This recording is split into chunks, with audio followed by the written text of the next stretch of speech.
This episode of A.C.M.G. Presents Talk Time Live is brought to you in part by Viewfinder's Identity Search and Design. Your choice for web design, graphic design, and all multimedia development needs. Visit VFISAD.com and let us bring your vision to reality. Hey, this is Mega Ran, teacher, rapper, hero, waffle lover. And you're checking out A.C.M.G. Presents Talk Time Live. Turn it up and share. It's time. Talk time. Let's go. Anime, comics, movies, and games. Come on and let's get it. Talk time. Anime, comics, movies, and games. Come on and let's get it. Talk time. Anime, comics, movies, and games. Come on and let's get it. Talk time. Anime, comics, movies, and games. Come on and let's get it. Talk time. Live. Started in the 80s with Matt Cross. Dudes in the hood might have called that soft, but I carried that cross like Jesus did. Fast forward, I teach the kids to learn how to let go, live life, and show love to all things that don't matter where y'all from. And luckily there's a show called Talk Time. We've been waiting for this for a long time. Dax kicks the facts on all the geek news, special guests and unbiased reviews. Suburban kids, the hipster street dudes, all can learn something new. Me too.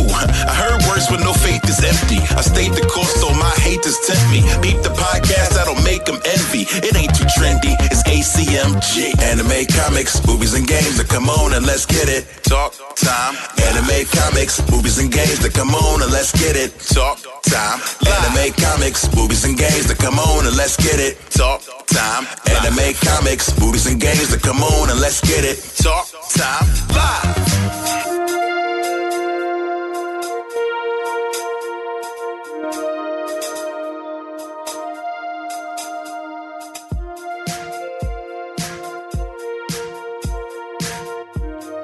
Ladies and gentlemen, welcome back. This is A.C.M.G. Presents Talk Time Live, the Prime Show. I am your host, Xavier Josiah. Wrestling fans, happy WrestleMania weekend. If you guys don't know where you've been under a rock, if you're not, even if you're a casual, you got to know that this is like a holiday weekend for wrestling fans. This is like the biggest event of the year. This is WrestleMania weekend. WrestleMania is here, but now along with that, a whole flock of other wrestling events going on right now in New Jersey and New York that happen starting Friday, starting Saturday, and definitely starting tonight because WrestleMania is tonight in the god-awful 7-hour special that we're going to see tonight. Nonetheless, it should be some good stuff in there and probably some stuff that's just going to drag. But yeah, and ladies and gentlemen, sorry, we're going to have a little bit of wrestling talk before we get into the news of our favorite fandoms, as well as our big talk topic today, and that is my review of SHAZAM. And trust me, I got a lot to talk about that as a Philadelphian. So we're going to get down on that soon, but I got to give shout out to everybody involved in this weekend's WrestleMania weekend. It's been crazy, but it's been really fun. It's been really great.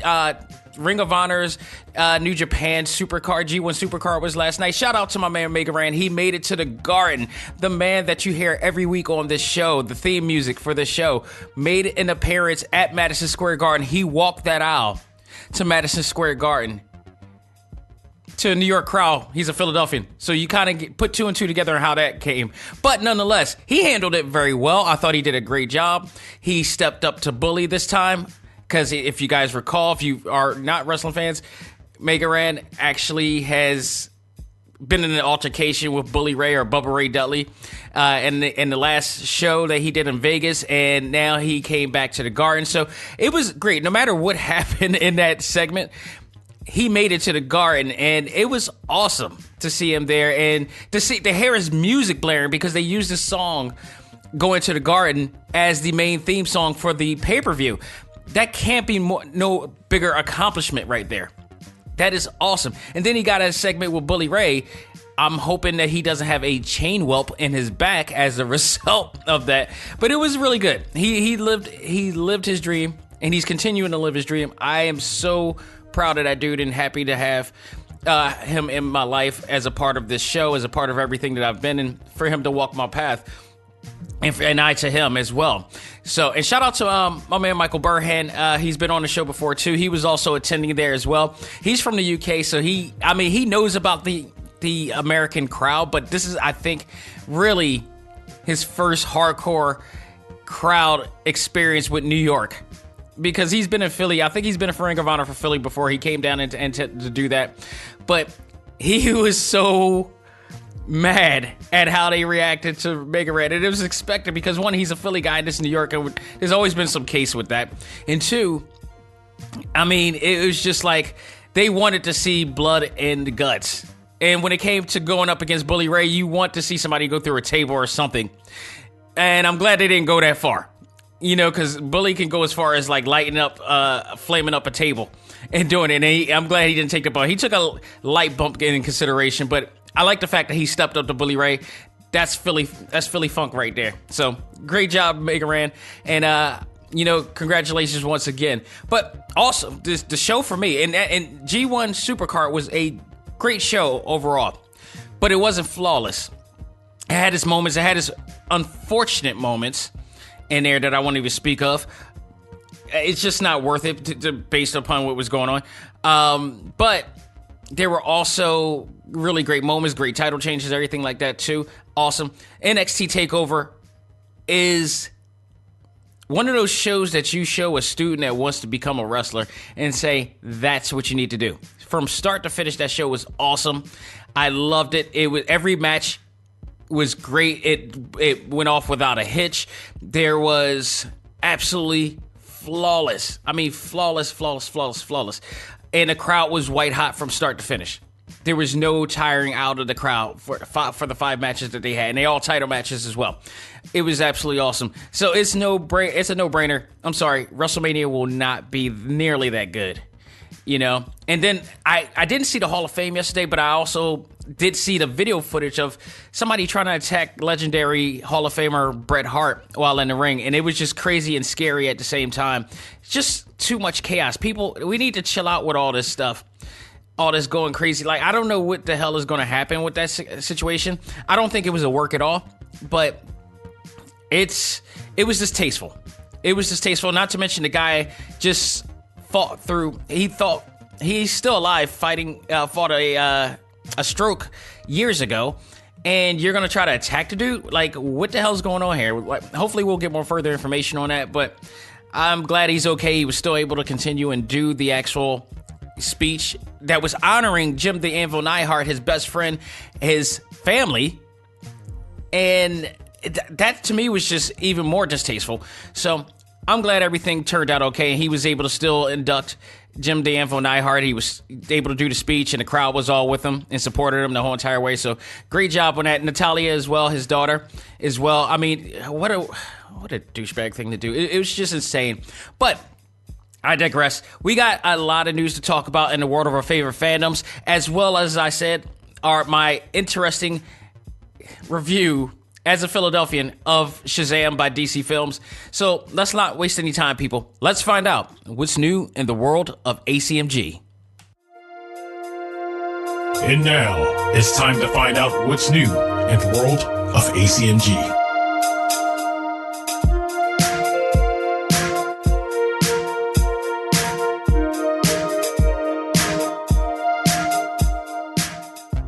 All right, so among all of the festivities going on and all the events going on in the world of professional wrestling and the release of Shazam, all in the same week, we also get the chilling adventures of Sabrina Season 2. Had no idea this was coming out. It's officially out now. I have no means of being able to watch it this weekend due to everything that's going on this weekend. So I'm probably going to have to watch it next week, but I've already been told that there's some really great episodes as always. I'm looking forward to watching this. So if you hadn't noticed, if you didn't get the notification out there, go check it out.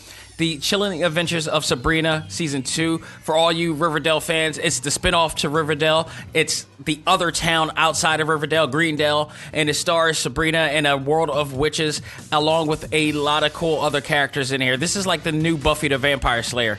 That's the vibe I've gotten on the first season. It was really great.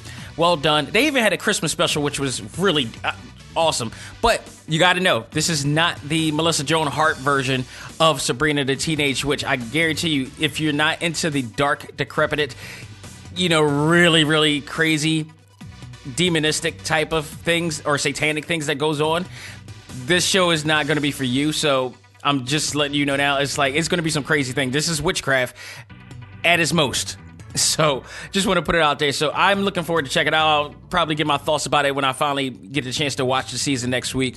And let you know, guys, know what thing. And it actually probably be more appropriate because Hellboy's coming out next week. So I will absolutely do that and then kind of give a soft review on Sabrina the Chilling Adventures of Sabrina and give my other review of Hellboy. Kind of, there's a kind of parallel similarities there. So I'd rather do it that way. So I'll do that. Interesting. I'll give my shout out to Kiana Map Dunn out here because she posted something on our ACMG Facebook group that a new comic book based drama is coming soon called Asunder, based on the comic book by Sebastian A. Jones and published by Stranger Comics.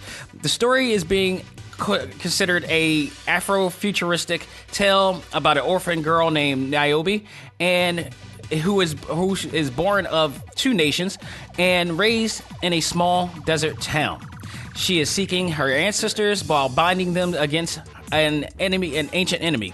Sounds very interesting, and this is exactly what probably HBO seeks to look for, especially after the success of Game of Thrones, which the final premiere, the 8th season, is coming. So they're going to need something to prepare. They're going to need something new to lure fans and to lure new subscribers into for this. Which, by the way, if you guys own Xfinity, Comcast Xfinity, this is going to be their free week if you haven't seen the commercials already. So this is going to be your time to binge on a lot of things. That is me included because I don't own HBO. Every time I get HBO and subscribe to it for a few months, I realize I don't watch a damn thing on there. Like the only thing I really, really watched in there was probably Game of Thrones to some extent, but I fell off of that series. And then furthermore, Ballers was the only thing, and then some other shows that I watched, but it wasn't like it didn't warrant me enough to add on another like $6.99 or $11.99 or whatever it costs to do that to pay that premium fee. So I didn't even jump on it. It's not even worth it. Trust me, I pay enough on cable to do it. And again, if you guys notice I am doing cable, it's because I've done without cable and I've cut the cord and I've worked on all these streaming sites. And then remember, I did an episode doing the math on all these streaming sites. There is no difference. So I'd rather just keep it down there, keep it to that level at best. So I do want to give Kiana credit again. Switching on to some other news here. This was crazy. This is crazy, and I will give warnings as I am talking about this. There is a man by the name of Sean Shea who actually did attempt to do the same routine that Saitome, yes, that Saitome from One Punch Man, apparently has done to become the bald-headed superhero that we know. And if you guys remember in the anime, in the manga of One Punch Man, how he got his powers is that he just did a routine workout of 100 sit-ups, 100 squats, 100 push-ups, and a 10-kilometer run, which was about 6.2 miles. This guy actually attempted to do this for 30 days and did all of this. And he did a before and after video showing the results. He has succeeded. The dude is shredded. I'm hoping, of course they didn't show him doing it every day, but he did a lot of great editing for it and everything. So we just got to go by trust, the honor-bound trust that he actually did this. But the results after 30 days was phenomenal. It was awesome. Now, as I say this, I've seen a bunch of people on our Facebook group, and take note, our Facebook group consists of people that are possibly like in their 20s to like maybe their 40s and maybe their 50s, maybe to that extent. And some of those people were talking about they were going to try to do it. Okay. On behalf of my wife, my lovely wife, who is actually a fitness trainer, she actually got certified by NASM. If you don't know what NASM is this pretty much the institute where every trainer gets certified. A lot of the UFC trainers have been certified by NASM. So you cannot do this without consulting your doctor or a professional health physician, such as a personal trainer, who will most likely make you go see a doctor to make sure that you're capable of doing this. All of our DNAs are different. All of our body structures are different. There's no way in hell everybody can do this and survive, especially when you're not conditioned to be able to handle that. This man, if you see this man before, he was not that much out of shape. He was just a little bit flabby. He didn't shred as much, but he was still athletically capable. He was enough to be able to handle this level. So he you could tell he didn't have a sit in his couch physique like most of us do. He absolutely had. He was ready to be able to move to that next level and extend and evolve to that next level to be able to do something like this.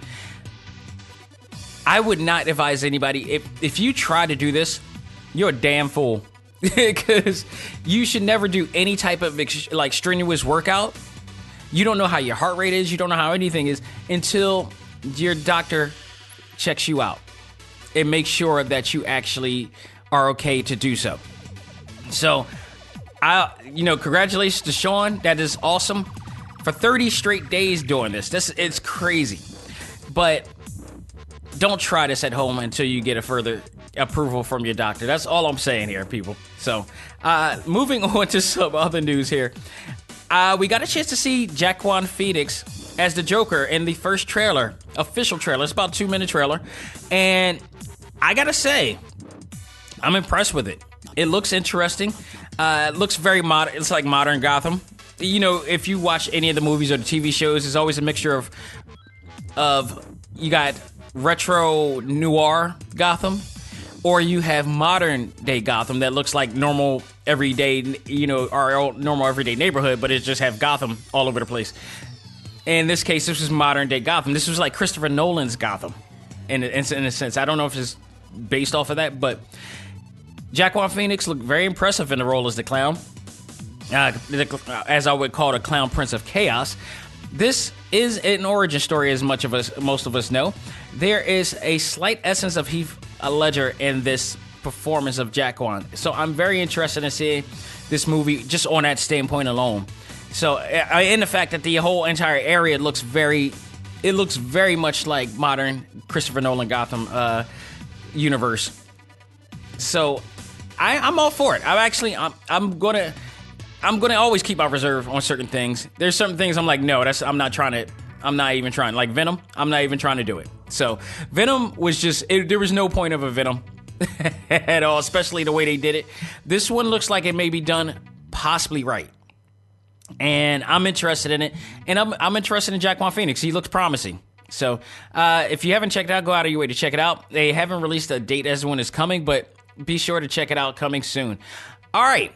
So I want to give my thoughts on Netflix's newest anime, Ultraman.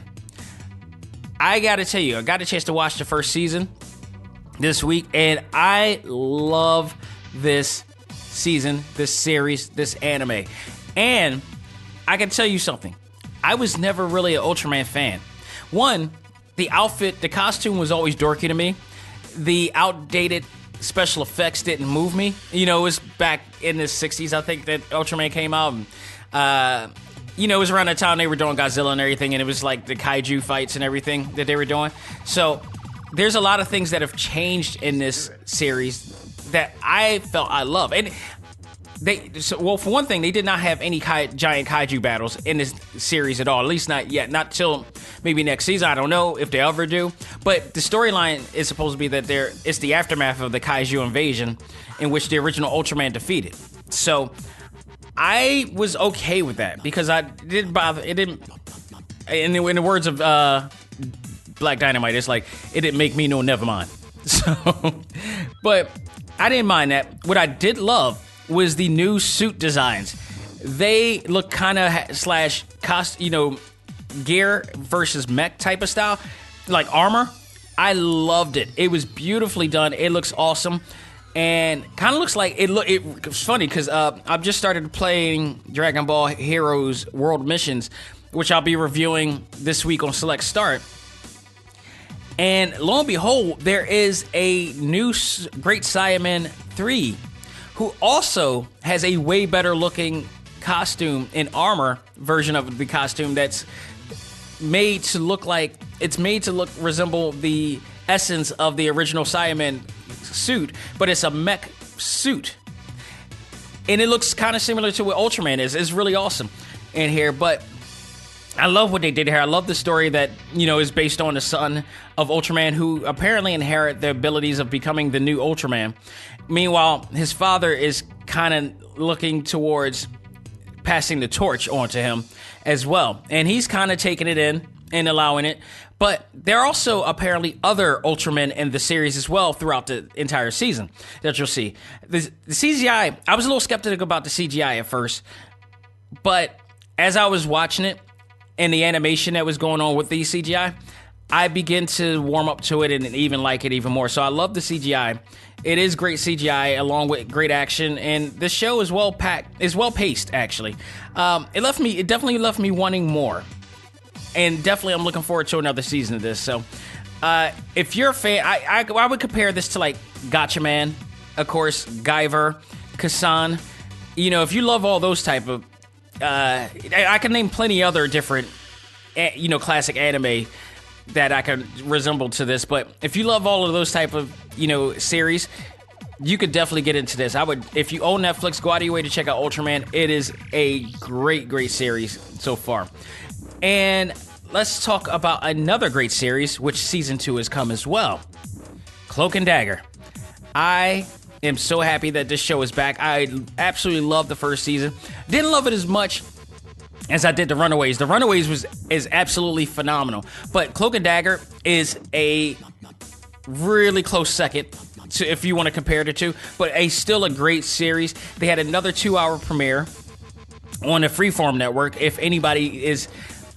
Freeform needs to be advertised a lot more. Freeform, if you guys don't know, if you've never watched Freeform used to be ABC Family, which means it's also owned by Disney, which was why Cloak and Dagger is on this series.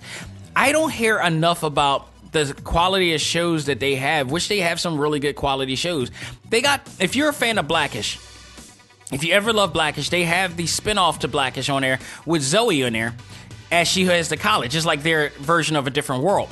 And that show is awesome. I absolutely love Grownish to death. And there's some other really cool shows in there as well. But I don't feel like they advertise these shows enough.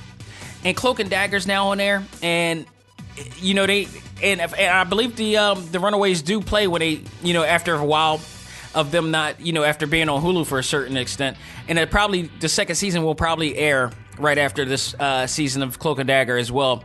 So because they did it last year, but I absolutely love what they did with this show, and I love the direction that they're going with. This time we actually saw, taken from the events of the first season, we did see Tyrone now hiding in the same area in that church where Tandy used to live at, and because he's running from the cops, he's running from everybody after the events of the Roxanne situation.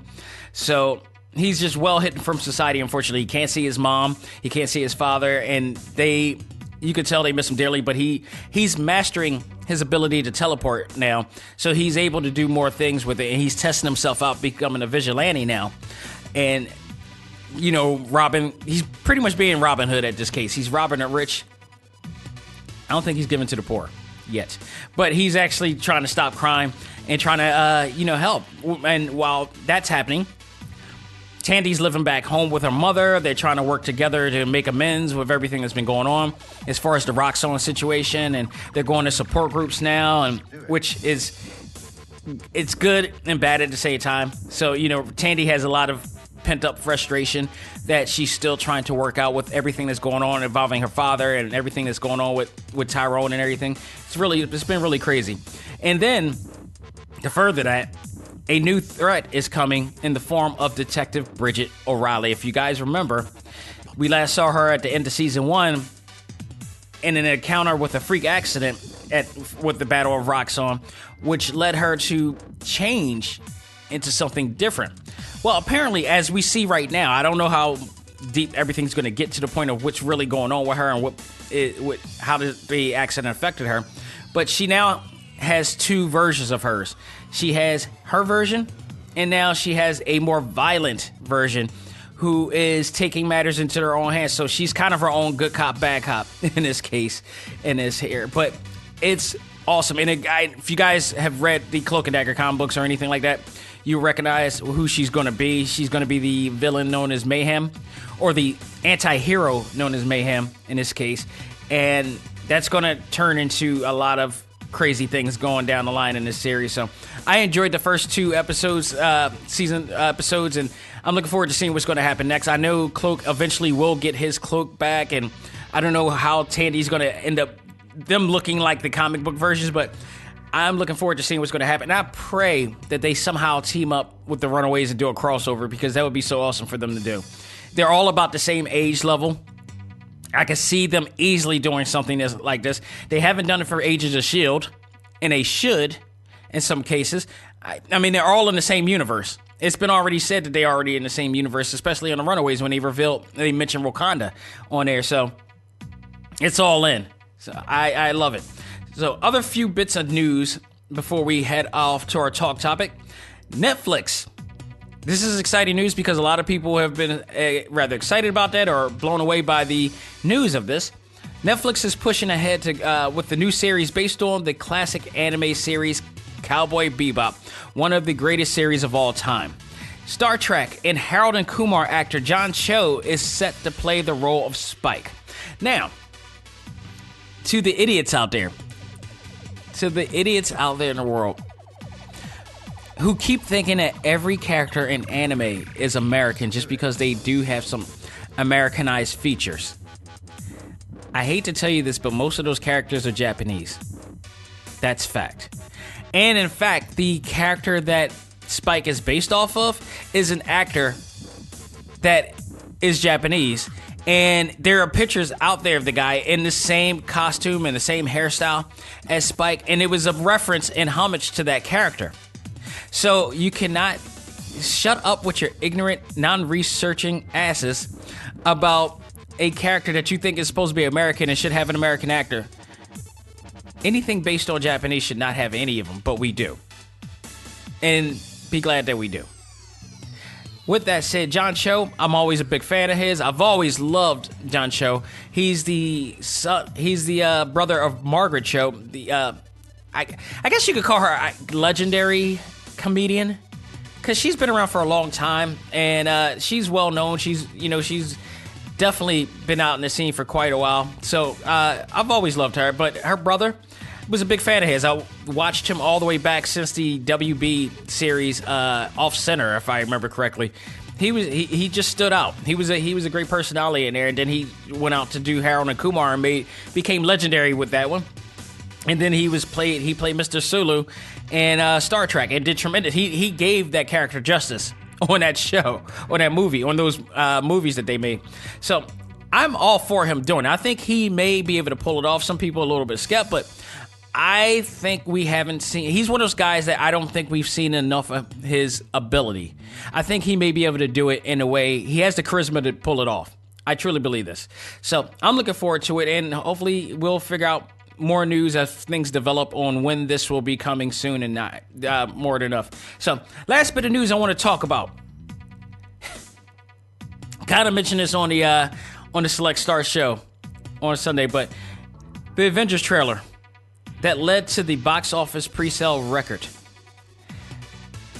Theaters, upon this really cool trailer that showed Thanos this time, that showed Rocket and Nebula actually comforting each other, holding hands, which showed them all getting ready to come at Thanos and Thanos' voice coming. And then at the very end, it said, tickets are available now. Within minutes, I'm setting up our normal Philly gathering for Movie Tavern at Flower Town. And I know how slow brow everybody is, and I told them, I'm like, you gotta jump at this quick. Once we get our times, everything, let's jump at it quick. No, I'm not discrediting anybody for it because it's not their fault. It's just a circumstance of things. My goodness, did everything just go to shit? Because I went online, Kiana went online. It was like they are picking up seats fast, and I'm like looking at it, I'm like, holy crap, this is really no joke. Like, I looked at all the days that were going on and that we were picking, and it was like, they're building up. And at this point, I'm shouting at everybody for themselves, just break out and get tickets wherever you can. It was crazy, but it's all about survival at this point. So it's real in the field, people. And I got my tickets. I managed to get some tickets at Movie Tavern. Unfortunately, we're not doing the gathering. We're probably going to set it up for Spider-Man. I don't think it'll be that crazy, but at least this experience will allow all of my people to be a little bit more cautious and let's get it done when the time comes, because we don't want to miss this event. And this was like, I mean, we knew this was a big event. We knew Endgame was huge. It was going to be huge. But this stepped it up majorly by everybody going freaking crazy because they don't want to be spoiled or anything like that, or they want to get a chance to see it, before anybody. And this was absolutely, it was both awesome and crazy as hell at the same time. Like, people are tripping. What's even more is that people are on eBay. I mentioned this last time. It's like before, what was it? What was it, actually? TMZ was where I first saw this, where people are selling their tickets on eBay. The one person was selling their ticket on eBay for $9,100. There was one bid in there. Well, I decided to recently check in, and lo and behold, it gets worse. The lowest bid that I saw for tickets was $20. The highest bid that I seen on eBay for tickets for early tickets, screening tickets for Endgame, $11,000. Are you out of your freaking mind? Are you kidding me? Are you freaking kidding me? Even $500 is too much for a movie that you will most likely see on digital and DVD within a course of 3 to 4 months, or the next day, or the next week. But unfortunately, I even saw somebody that actually spent $500, and with including a shipping cost of $12 for a ticket for early screening. Like, people, I'm sorry, dude. It's not that serious. It is really not that serious. If you don't want to be, honestly, if you don't want to be spoiled by anything, turn yourself off of the internet until after you go to see the movie. This is a part of society that's stupid. And how really addicted to social media we really are. Because in hindsight, if you go on to social media, yeah, you're asking for it. But all you got to do is cut yourself off of social media for 24, maybe 48 hours before you actually see something. Or if you see something, don't get notifications. Don't do anything. Just block yourself away from it. Turn yourself away. Don't get into that app. I mean, there's so many ways to go about it. But paying $500 to $11,000 on a ticket so you won't get spoiled on social media, think about the logic of that. That is really stupid. That is really stupid. It's pretentious. It's borderline wasting a lot of money. A lot of money that most people, I guarantee you, don't really have. When all you should have did was you should have prepared yourself to get tickets, 1. 2, if you can't get tickets, the first day, you get them when you can, and then if you don't want to be spoiled, you rather tell your friends don't spoil it, don't say shit, put out a warning, do whatever. Do what I do a talk time post, which I'm going to be doing for the A.C.M.G Facebook members to make sure that they do not spoil it for anybody. I'm going to see it Saturday. I'm putting out the Talk Time Live post on Friday.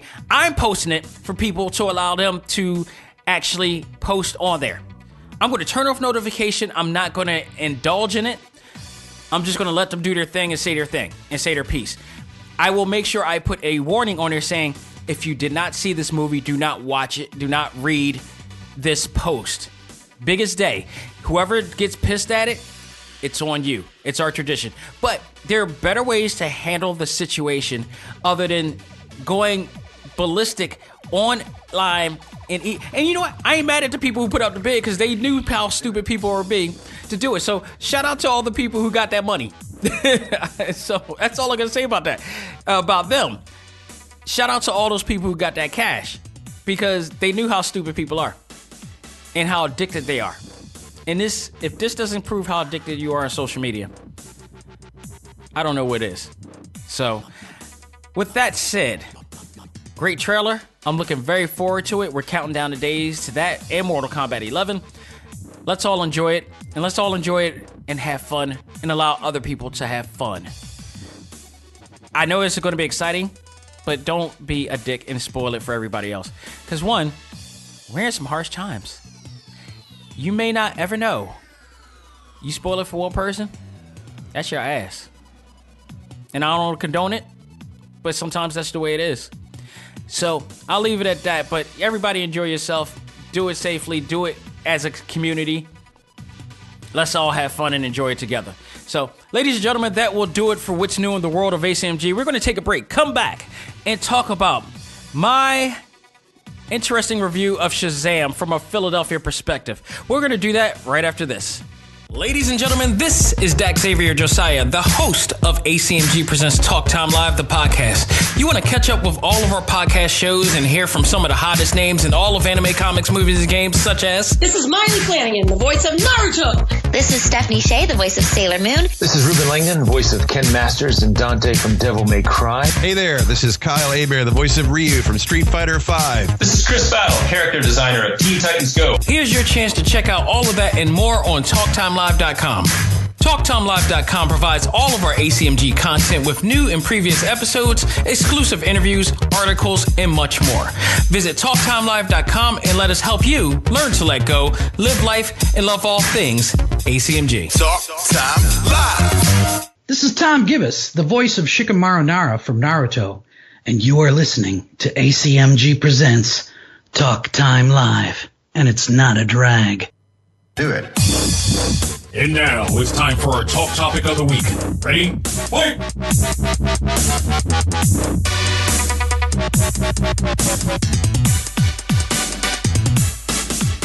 All right, folks, we are back with our talk topic of the week, and it is my review of Shazam by DC Films, the latest addition to the convoluted universe that they are trying to put together.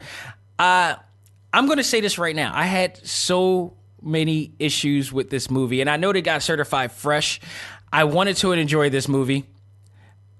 I would have probably enjoyed it better if they didn't say it was from Philadelphia, because that's where it's going to start with me here. I'm talking in Philadelphia. I'm from Philadelphia. I was born in Philadelphia. I'm always happy when we have movies about Philadelphia. Love Trading Places. They showed us pride. I love Rocky, of course. Love Creed. What else? Z Nation. I mean, there was tons of movies that's been in Philly and represented Philly. Even films that were filmed in Philly and said it was from somewhere else still had some Philly flair to it. But this was a total misconception of what Philadelphia was. And it's not just the whole setting that bothered me about this movie. There's some other things that bother me about this movie. It's not to say, I'm not going to say I didn't like the movie in its whole, but I didn't enjoy it the way I wanted to enjoy this movie. A lot of it does have to do with the settings, because I was thrown off through the entire time, but there was some other things too that I'll mention. But director David F. Sandberg, for some reason, a man from Sweden, who I guess at this point, I was hoping that he had some Philadelphia experience, but if he did, I would still question it. But a man from Sweden apparently, I guess, visited Philadelphia, possibly, and I guess just took all of the tourist aspects of Philadelphia and put it in this film. I mean, from the door, my mood changed the minute they showed the scene from the past where the security guard, it wasn't security, it was the cop that came in to help Billy Batson from a robbery, and he wind up taking over the car and taking what apparently was a Geno's steak sandwich in a bag with the Geno's logo in there. The minute I saw that logo from the door, my whole entire mood just went away, just zapped. Any real possible part of me enjoying this film in a whole just went away from that point, because I was like, okay, here we go again. I got to tell you guys, if you're not in Philly and you heard about Philly and you probably heard about some of the tourist things about Philly, for instance, pretzels. Yeah, they're okay. Fine. I don't eat them as often as people would like to believe, but even more cheesesteaks. I do love a cheesesteak. I don't normally like chicken cheesesteaks. I don't eat as many cheesesteaks as, at least if I eat any cheesesteaks, it's once a year. That's one thing. But that's beside the point. When I do love a cheesesteak, it's damn sure not from some freaking Geno's or Jim's or Pat's Steak. Those are steak places that tourists go to. Those are steak places that people always advertise when they come to Philly, because it's only about location is the reason why these places are. It's not because they're the best steaks in town. That is not true. I've tasted Pat's. I've tasted Geno's. I've also tasted Iskabibble. I'm sorry. Forgive me. I'm discrediting him for this. Iskabibble. And I know that's a crazy name, but it's also met with a great tasting sandwich. In South Street, right across the street from Jim's, there's Iskabibble. One of the best steaks in that area. I recommend them. There is definitely a place in St. Joe's University named Larry's. Larry's, home of the belly fillers. Also a very famous place, but they back it up with some really good steaks. And they fill them bitches up to the brim. I recommend them. Hell, Steve the Prince of Steaks around my way gets love too. Geno's is so overrated. I ate Geno's last time, I think, at the Sugar House, and I was not impressed. I was actually disappointed in the steak. I hated the steak. Trust me, there are way more quality places than Jim's, Pat's, and Geno's. I hate that they put that on there because automatically I saw that this was going to be a tourist depiction of Philly. And it was further. It furthered that to the point. So not only did they do that, but they also showed different air views from a helicopter and the camera panning over to the Liberty Bell and the first, Liberty buildings and such like that, and all the monumental buildings and sky rises and skyscrapers or whatever like that. It was a piece of crap. And then you go deeper into the city, and they show 30th. They have signs that say 30th Street, Walnut Street, Market Street, whatever like that. But it wasn't really that. Like, if you saw 30th Street Station, if you've been at 30th Street Station, you know damn well that's not 30th Street Station. That pissed me off to no end. Like, what was the point of calling it Philadelphia if you didn't really give us the Philly love? You're just calling... the depiction of our city was badly misconceived. It was badly. And then furthermore, on the top of that, of all that, SEPTA. SEPTA's our station. I don't know what the deal is and why they wanted to give love to SEPTA, but did not show the logo for SEPTA. They had a gimmick logo for SEPTA, and followed by the trains and everything were not the same. Like, everything about this movie sucked to that point. Let's talk about movies that have been, legendary movies that have been in Philly. Trading Places. Eddie Murphy, Dan Aykroyd, and Trading Places. They were definitely in Philly. In fact, one of the places that they were in, I know they were in, which was the police station, which in fact is Community College of Philadelphia. Guaranteed. That was a spot in Philadelphia. They were at Rittenhouse Square. They were everywhere. They were at, downtown. That was real Philly. And it felt like real Philly. And even in the 80s, you got Rocky and Knife Street. But they did go to, of course, they went to the art museum where Rocky was at. So another tourist site too. But you had Rocky, who was in Knife Street. He was in South Philly. He was all over the place. Very recognizable places. The spirit of Philadelphia was in those movies. You had Creed, who was doing that too. He stopped, if you remember in certain episodes of Creed, he stopped at some really cool hot spots, some real hot spots around the way. That giving, they giving respect to those stores and the places and everything in the really hot spots in Philadelphia. They went deep into Philadelphia. They traveled into Philadelphia. They stayed into Philadelphia. They embraced Philadelphia. I don't even know where the hell this place was filmed. They filmed like one or two segments of Philadelphia in certain areas in Philadelphia, and then they do this movie, and all of a sudden, it's supposed to be our depiction of Philadelphia. I get it that the high school that they went to, Fawcett, or whatever it was called, it's based on the comic book that it was paying homage. It was like an Easter egg to the homage. I don't mind that. That was fine. But the actor's portrayal, none of it felt like Philadelphia. The areas did not feel like Philadelphia. This movie I probably would have enjoyed this movie just a little bit more had they not said this was from Philadelphia. I was thrown off. I speak for myself. I'm not speaking on behalf of other Philadelphians, but I can only imagine that if you're from Philly and you see this, that you had to, you kind of like, what is going on?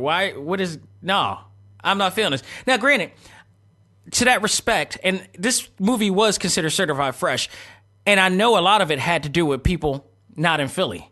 So if you're looking at it from a perspective of not being in Philadelphia, I can understand that you're looking at this from another whole type of view. But the problem to me is that you're looking at it with the ideal that that's what you think Philadelphia is. Philadelphia is not Geno's. Philadelphia is not just the Liberty Bell or the Ben Franklin statue or the Love Park statue. There's so much more to Philadelphia than what they showed. And it's damn sure not just the art museum.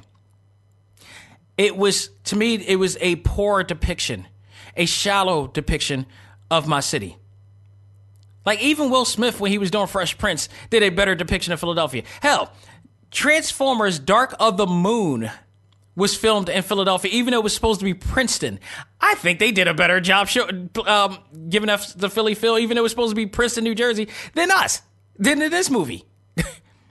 To me, I was just so frustrated with that. And then to top it off, we're going to go to the performance part of it now. I'm not saying nothing about Zach Levi because he's Zach Levi.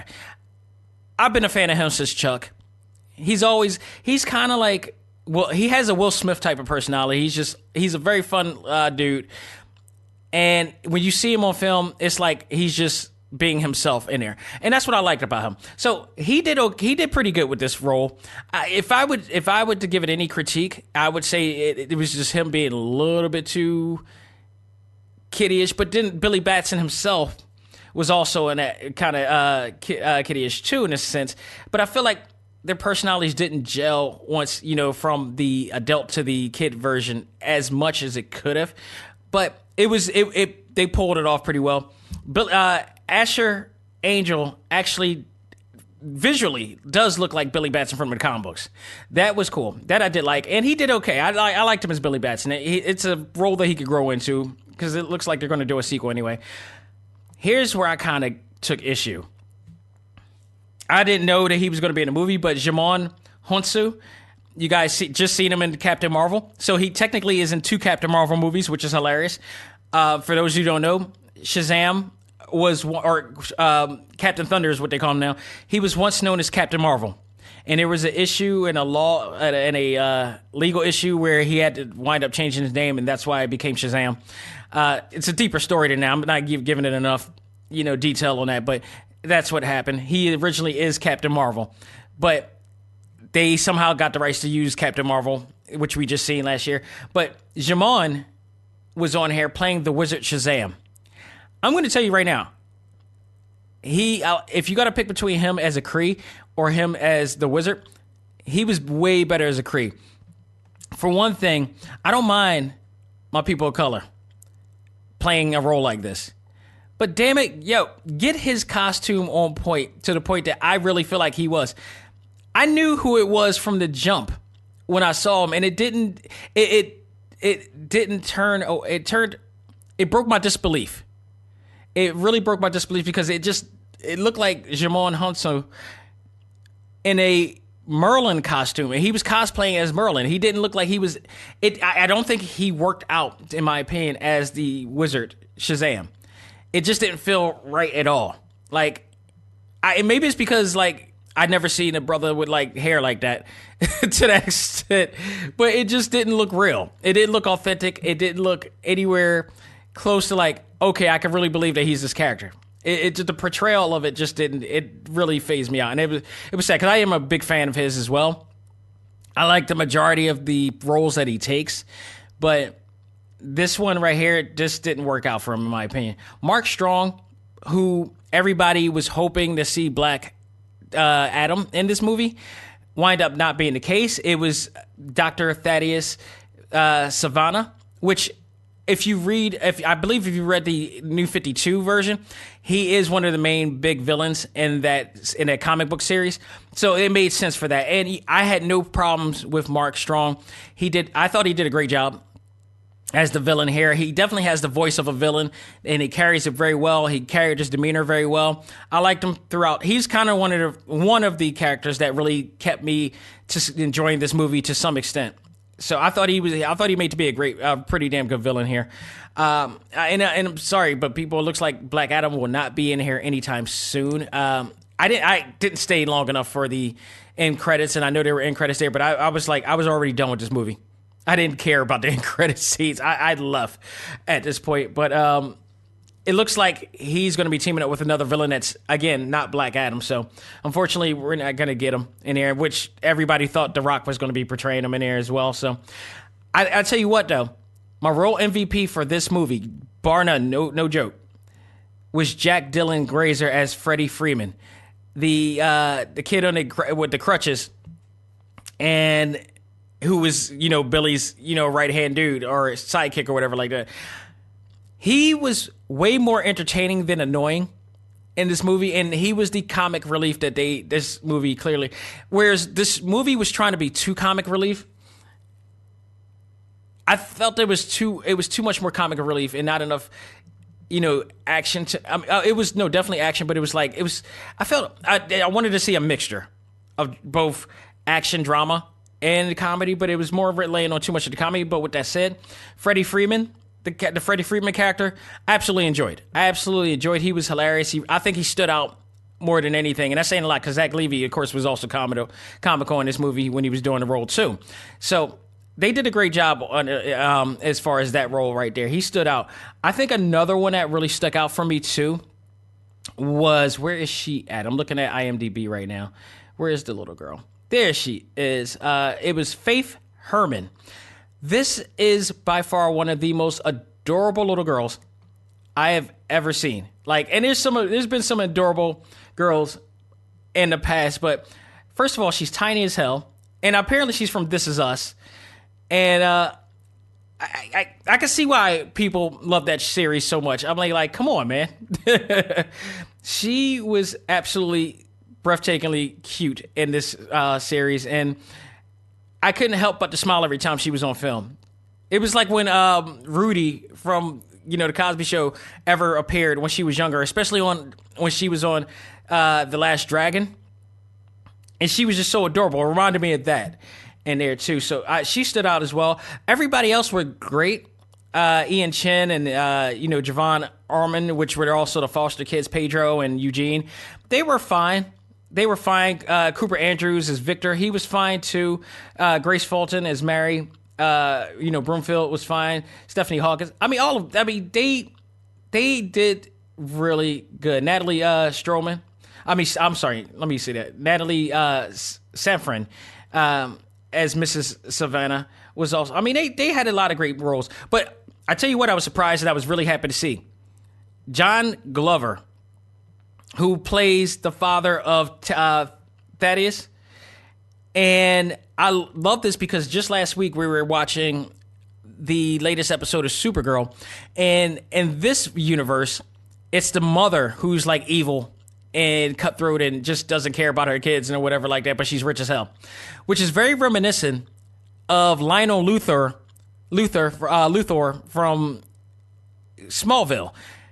He was one of my favorite characters of Smallville.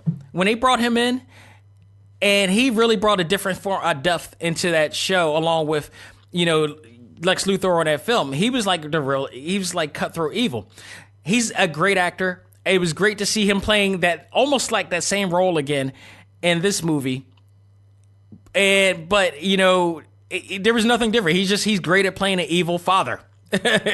And in this case, Thaddeus, with him actually being obsessed with the power that he was supposed to get, but he wasn't the chosen one that Shazam wanted, he wound up getting them into an accident which crippled his father. And this whole led to a whole other thing here. So I thought it was really good performances, but some of them just stood out. But I would say the only negative is Jamon is the wizard Shazam in here. So I really dig most of them. What I did like too, I got to give him credit. When at the very end, there's a scene in there where everybody, all the kids, all the orphan kids become Shazams in their own right. So what happens is like Darla, the little girl, winds up becoming older, and it apparently is Megan Good of all people. I'm like, all right, you couldn't pick a better person for that. Megan Good is one of my favorite black actresses.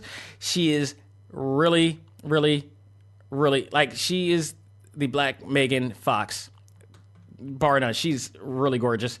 And I've always liked, they always played her as the girl next door type of thing. And it's funny because every time, and many of you always also seen her in like Anchorman too, but every time she used to do, like when she was doing younger roles and like teenage roles, when she made her first appearance, it was always in the slow-mo.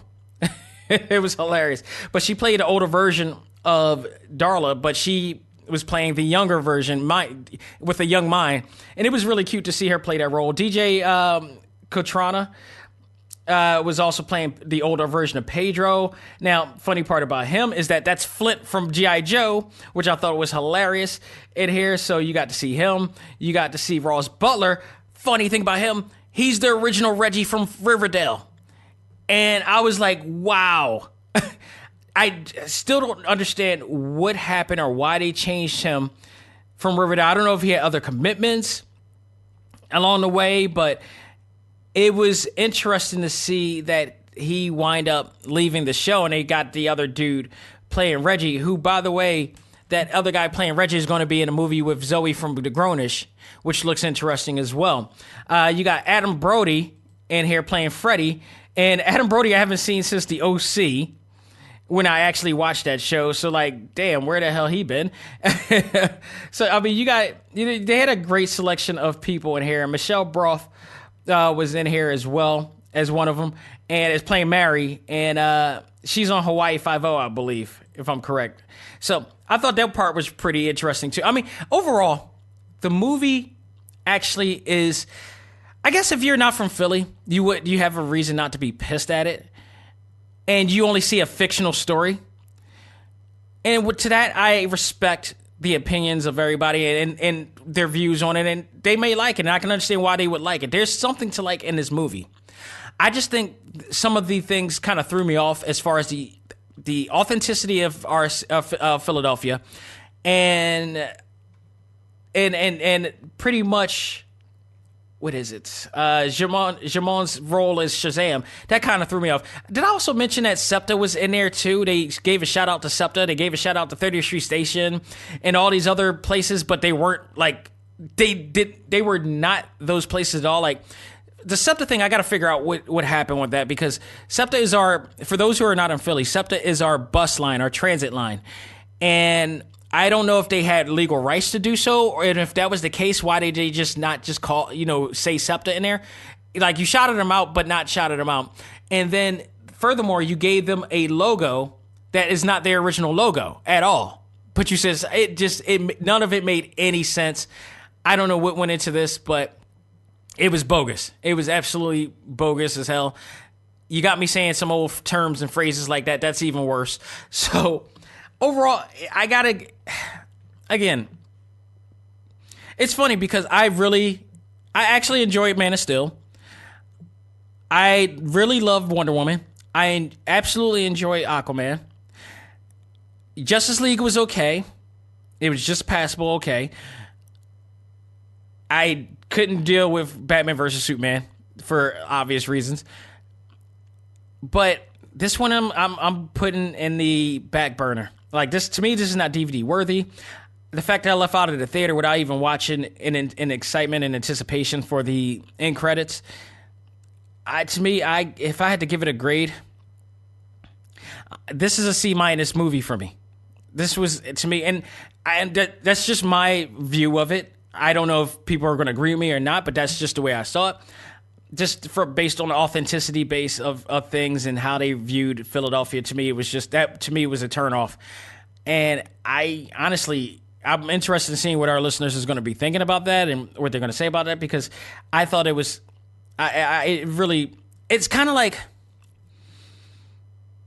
it's kind of like saying, what if you know how people get really pissed off when there are stereotypes of people? Like for me, for instance, like the stereotypes that black people get all the time, the stereotypes that people from India get, or the Hindu community, or the Asian community. It's kind of like that, but it's done into an entire city. And none of it felt authentic at all. Not the personalities, not the areas, just a few monumental tourist areas, and that was supposed to be Philadelphia. To me, that was a big turnoff for me. And I mean, overall, none of it to me really grabbed me like Captain Marvel did last month. That was a great film, and they didn't really base it on any like main place. And even if they did, I'm pretty sure they get more respect than that. Like, come on, even like New York gets always great respect. I mean, everywhere gets other like really great respect than this. This is the first movie I was not proud of that it was based on Philadelphia. It just wasn't. God, for God's sakes, the Goldbergs, for God's sake, is based on Norristown in Philadelphia. And they take it because Adam Goldberg is actually from Philadelphia. So if you compare Goldberg to Sandberg, you got one guy who lives in Philadelphia. When he films, he makes sure he brings the authenticity of that. We see a lot of great areas and places and atmospheres, and if you're in Philadelphia and you've watched that show, you absolutely enjoy that show. Plus, they show a lot of great, cool fandom-like things that anybody of anime, comics, movies, and games will love. And then you see this, and it's like, what the hell? This is just a very shallow depiction. So, for that, again, a C- for me. Let me know what you guys think on this. It really pissed me off to no end, but it is what it is. It ain't what it ain't. But we're counting down to the days of Endgame. The end is near, ladies and gentlemen. So we're about to do it, and trust me, I guarantee that's going to be paying off. Right. So, ladies and gentlemen, that will do it for this edition of ACMG Presents Talk Time Live. Thank you so very much. I hope everybody's enjoying their WrestleMania weekend, whether you're a fan or not. I hope you're enjoying the weekend nonetheless. Let's just keep it positive. Let's keep it community. Let's keep it going. And again, WrestleMania's tonight, so I hope everybody, including myself, enjoys it for 7 hours. And that'll be that. This week, we have got the pleasure of getting the people behind Shovel Knights. That being Yacht Club Games. And they are coming out with a brand new game called Cyber Shadow, I believe. Yes, that is correct. It is Cyber Shadow. It is, if you're a fan of side-scrolling Ninja Gaiden, old school NES type of games, you're going to want to check this game out. I will be talking with the people behind that this week. And get ready for that to find out what you should be looking forward to. It's going to be on a lot of platforms. I believe Xbox definitely. I've seen a trailer for PlayStation, and it's definitely coming to the Nintendo Switch hopefully soon, and we get to check this out. So I'll be talking about that and much more, including how they got together. It's a 5-man team, as it mostly always is with indie game developers. And I'm looking forward to talking to those guys. So not only that, we're going to have Select Start this week. I'm going to be reviewing Dragon Ball Heroes Worlds missions, or I'm going to be reviewing the Friends of, I believe it's Ichi, I forgot the name of that one, but I'll be reviewing another one there, but I think there's a third one I'm going to be reviewing as well. So I got a lot going on this week, but rest assured, there is no shortage of all things anime, comics, movies, and games. So continue to follow us on, it's Ringo Ichikawa, by the way. Ha! So yes, the Friends of Ringo Ichikawa. Brain fart. So let's keep on following us at TalkTimeLive.com, iTunes, iHeartRadio, Google Play, Stitcher, Podbean, and YouTube if you could catch it there too. I'll still work on a designated place to put that in as well. But you can catch us in all of those places. And you can follow me at Xavier Josiah on Instagram. You can follow me if you're on Facebook at the ACMG Facebook group, and all of our community in the ACMG Facebook group. Not just myself, but get to meet new people. If you're an adult 18 years old or older with a legit Facebook profile of 5 years or more, no less, unless you happen to know somebody that can vouch for you, Again, you could come in, but we want actual people communicating with actual faces and everything like that. And, actually have profiles of you communicating with friends and family or whatever like that, because we want to keep it community and we don't want any trolls or solicitation or whatever like that. So definitely go there at facebook.com/groups/ACMG1. So you can check out all of that and more. So stay tuned for all that. Thank you, everybody, again. On behalf of myself, this is Dak Xavier Josiah saying, learn to let go, live life, and love all things anime, comics, movies, and games. This is ACMG Presents Talk Time Live. I am out of here. Take care, people.